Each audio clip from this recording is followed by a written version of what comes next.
पिछले साल जून में गलवान घाटी में झड़प और चीन के सैनिकों के बीच हुई हिंसक झड़प के बाद अब चीन ने पहली बार माना है कि झड़प में उसके सैनिक भी मारे गए थे। अब चीन की ओर से एक वीडियो भी जारी हो गया है जिसमें कहा जा रहा है कि भारतीय सैनिकों की ओर से चीनी क्षेत्र में घुसने की कोशिश की गई। चीनी सरकारी मीडिया की ओर से एक वीडियो जारी किया गया जिसमें कहा गया कि गलवान घाटी में हुई झड़प का ये ऑन साइट वीडियो है।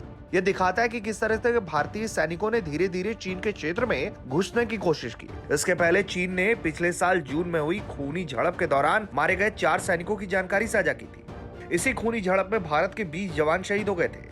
लेकिन यहाँ ये याद रखना जरूरी है कि चीन को जिस तरीके से पीछे जाना पड़ा है उसके कारण वो अपने देश में अपनी इज्जत बचाने के लिए इस तरह का प्रोपोगेंडा वीडियो फैला रहा है जिसकी कोई बुनियाद नहीं है। इन तस्वीरों के जरिए भी जो कुछ दिख रहा है उससे ये साफ समझ में आ रहा है कि भारत के जवान चीनी जवानों को पीछे धकेलते हुए दिखाई दे रहे हैं। यानी कि चीन जिस तरीके से अतिक्रमणकारी नीति लेकर आगे तक आ गया था उसे भारत पीछे धकेलकर फिंगर 8 तक जाने के लिए लगातार कह रहा था। और आज के दौर में भी जो समझौता हुआ है उसके मुताबिक भी चीन को फिंगर 8 के पीछे जाना पड़ा है। यानी कि चीन भले ही इस तस्वीरों के जरिए ये दिखा दे कि भारतीय सैनिक उस तक आ रहे हैं, लेकिन कहीं ना कहीं इसके पीछे की मंशा सिर्फ और सिर्फ यही थी कि भारतीय सैनिक चीन को पीछे धकेलकर वाकई जो सीमा है वहां तक उसे भेजना चाहते थे। अब इस पर ग्लोबल टाइम्स का क्या कहना है ये भी सुनिए। ग्लोबल टाइम्स के मुताबिक चीन के केंद्रीय सैन्य आयोग ने काराकोरम पर्वत पर तैनात रहे 5 चीनी सैनिकों के बलिदान को याद किया है। जिन सैनिकों को याद किया वो है पीएलए के शिनजियांग मिलिट्री कमांड के रेजिमेंटल कमांडर क्यूई फवाओ, चेन होंगुन, जियानंगजांग, जियो सियू आन और वांग जुओरन।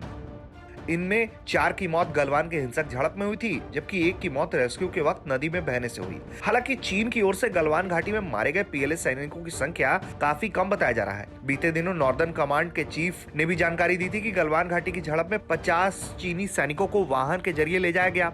इस झड़प में चीनी सेना के काफी लोग मारे गए थे।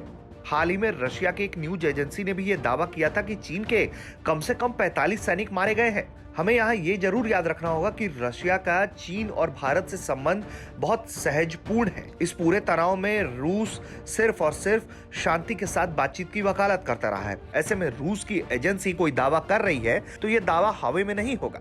पिछले साल जून में पूर्वी लद्दाख के गलवान घाटी में भारत और चीनी सैनिकों की हिंसक झड़प जो हुई थी उसमें भारत के 20 जवान शहीद हुए थे, लेकिन चीन लगातार इसकी संख्या कम बता रहा था। पहले तो चीन ने अपने मारे गए सैनिकों का जिक्र तक नहीं किया था, लेकिन जब डिसएंगेजमेंट की प्रक्रिया शुरू हुई तब जाकर चीन ने यह माना है कि उसके सैनिक भी इस झड़प में मारे गए हैं। ब्यूरो रिपोर्ट, भारत तक।